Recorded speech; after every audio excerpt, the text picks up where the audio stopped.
Good morning everyone, कैसे हैं आप सभी। उम्मीद करता हूँ बढ़िया होगे, चकाचक मस्त। और सुनाओ क्या हाल चाल। वैसे तो तारीख है 17 जुलाई और आज के इंपॉर्टेंट करंट अफेयर्स लेकर मैं आ गया हूँ। रोज सुबह 5 बजे आपको ये करंट अफेयर्स प्राप्त होंगे। अगर आप ये रोज करंट अफेयर्स देखते हैं तो डेफिनेटली आपको बहुत ज्यादा फायदा होगा और आपका टाइम भी जो है वो बहुत बचेगा। फिलहाल देख लेते हैं आज के हमारे हेडलाइंस में क्या है।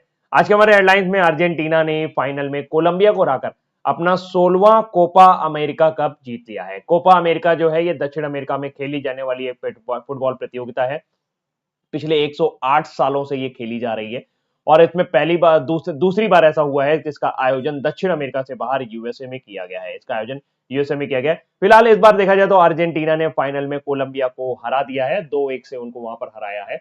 कोपा अमेरिका कप जो है ये दक्षिण अमेरिका की एक बड़ी प्रतियोगिता है और इस तरीके से 45 खिताब जीतने का जो रिकॉर्ड है वो लियोनेल मेसी ने बना दिया है। लियोनेल मेसी 45 खिताब जीत चुके हैं और इस तरीके से विश्व में सबसे ज्यादा किसी टीम को खिताब जिताने का श्रेय इनको जा रहा है।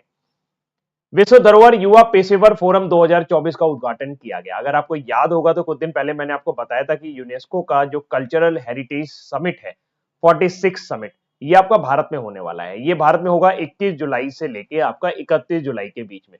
तो उसकी तैयारी की जा रही है और इस तरीके से एक world heritage young professional forum जो है वो आयोजित किया जा रहा है। इसमें 50 युवाओं को चुना गया है।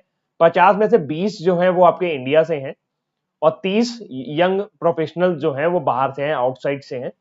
इनका मेन मोटिव ये रहेगा कि किस तरीके से ये अपने आप को रिप्रेजेंट करें और जो भी आपका हेरिटेज साइट है उसको किस तरीके से बचाया जाए, किस तरीके से उसको कंजर्व किया जाए, वो सारी चीजें इस फोरम में डिसाइड की जाएंगी। तो ये फोरम जो है क्या काम करेगा, ये युवाओं का फोरम है जिसमें 50 लोग होने वाले हैं। 50 में से 20 इंडिया के, 30 आपके बाहर से। यूनेस्को का मुख्यालय पेरिस फ्रांस में है। वर्तमान समय में आंद्रे अजोले जो है वो इसकी हेड है। उत्तराखंड ने देहरादून में खोली है अपनी पहली बर्ड गैलरी। तो एक बर्ड गैलरी, अगर आपको चिड़िया या बर्ड देखने का शौक है तो आप इस गैलरी में जा सकते हैं। ये उत्तराखंड के देहरादून में आपको जॉली ग्रांट में देखने को मिल जाएगी। यहाँ पर वेरी हाई डेफिनेशन फोटो लगाई गई हैं पक्षियों की। उत्तराखंड जो है वहां पर लगभग 710 प्रजाति पक्षियों की पाई जाती है और भारत में जितनी प्रजाति पाई जाती है पक्षियों की उसकी 50% आपको उत्तराखंड में देखने को मिल जाएंगी। यहाँ पर साउंड सिस्टम वगैरह भी लगाया गया है जिससे आप बिल्कुल अच्छा वातावरण में जाकर ये एक बर्ड गैलरी में आप यहाँ पर देख सकते हैं। उत्तराखंड के वर्तमान समय में मुख्यमंत्री आपको बताना है कमेंट सेक्शन पर लिखकर। सुदर्शन पटनायक ने इंटरनेशनल सैंड स्कल्पचर चैंपियनशिप में स्वर्ण पदक जीता है। यह प्रतियोगिता रशिया में आयोजित हो रही थी और इसमें उड़ीसा के जो आपके मुख्यमंत्री हैं उन्होंने यहाँ पर इनको बधाइयां भी दी हैं कि भाई आपने उड़ीसा का नाम रोशन किया है। ये उड़ीसा से बिलोंग करते हैं। तो ये नए आपके सुदर्शन पटनायक, इन्होंने बहुत सारे पुरस्कार जो हैं वो सैंड आर्टिस्ट की कैटेगरी में जीते हैं। प्रवासियों के लिए सबसे किफायती देशों की सूची में वियतनाम टॉप पर है। इंटरनेशन करके एक संस्था है जिसने ये सूची जारी की है। उसने बताया कि एक्सपैट के मामले में, यानी जो भी आपके एक्सपैट्रिएट्स होते हैं जो दूसरे देशों में जाकर रहते हैं, उनके लिए सबसे किफायती देश जो है, सबसे सस्ता देश जो है वो वियतनाम है। फिर उसके बाद इंडोनेशिया का नंबर है, थाईलैंड का नंबर है। भारत इस सूची में 6 पोजीशन पर है। जबकि दुनिया के सबसे महंगे देशों में हांगकांग का नाम लिया गया है। तो ये सूची अभी जारी की गई जिसमें वियतनाम को टॉप पर बताया गया है और इस सूची में ये बताया गया कि अगर आप प्रवासी हैं तो वियतनाम आपके लिए सबसे सस्ता देश होने वाला है। भारत उच्च सागर संधि पर यानी हाई सीज ट्रीटी पर साइन करने वाला है। ये हाई सी ट्रीटी क्या है? हाई सी ट्रीटी उस क्षेत्र को कहते हैं, जैसे मान लीजिए भारत का पास ये भारत है। भारत के तटीय रेखा यानी कोस्टल लाइन से 200 नॉटिकल माइल यानी समुद्री माइल के बाद जो भी एरिया आता है वो किसी भी देश के अंतर्गत नहीं आता है।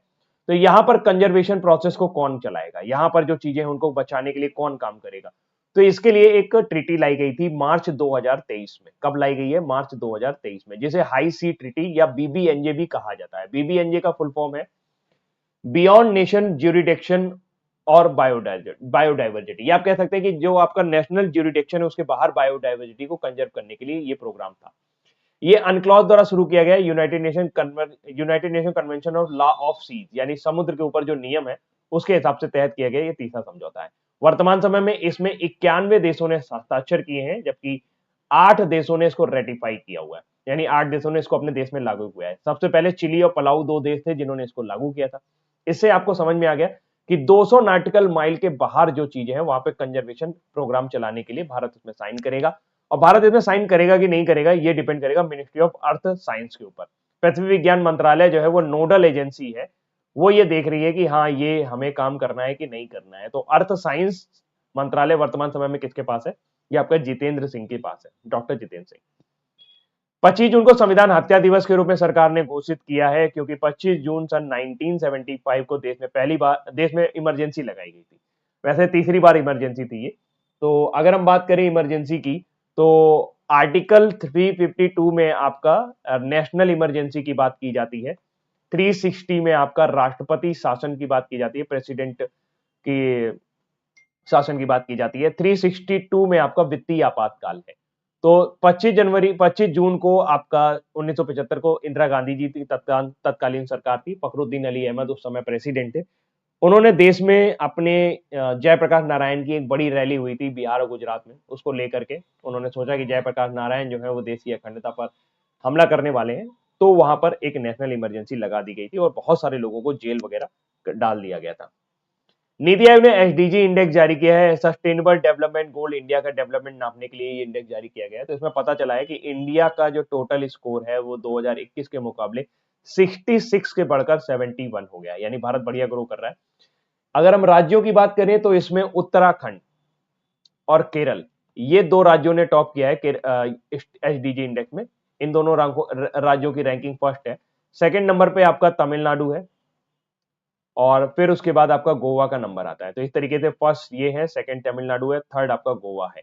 किसमें? एसडीजी इंडेक्स में। एसडीजी इंडिया इंडेक्स में भारत का रैंकिंग 70, भारत का स्कोर जो है 66 से बढ़कर 71 हो गया है। झारखंड में अब खुलेगा पूर्वी भारत का पहला दिव्यांग विश्वविद्यालय। तो स्पेशली एबल्ड यूनिवर्सिटी जो है वो खुलने वाली है। वैसे देश का पहला डिसेबल्ड यूनिवर्सिटी जो है वो चित्रकूट में खुला हुआ है, स्वामी रामभद्राचार्य के नाम से। झारखंड के वर्तमान समय में राज्यपाल जो है वो सीपी राधाकृष्णन है, जबकि मुख्यमंत्री आपके एक बार फिर से हेमंत सोरेन बन गए। तो ये रहा हमारे आज के करंट अफेयर्स। उम्मीद करते हैं ये करंट अफेयर्स आपको पसंद आए होंगे। अभी के लिए इतना ही रखते हैं, बाकी कल फिर मिलेंगे एक नए करंट अफेयर्स के साथ। वीडियो को शेयर करना मत भूलिएगा, फेसबुक में आप इसे डाल सकते हैं। और मैं आपको वादा करता हूं कि अगर आप इस वीडियो पर 1000 लाइक करवाने लगेंगे तो मैं आपको डेली पीडीएफ भी टेलीग्राम पर देने लगूंगा, जिससे आप और ज्यादा चीजों को डिटेल में पढ़ पाएंगे। तो अगर आपको डेली पीडीएफ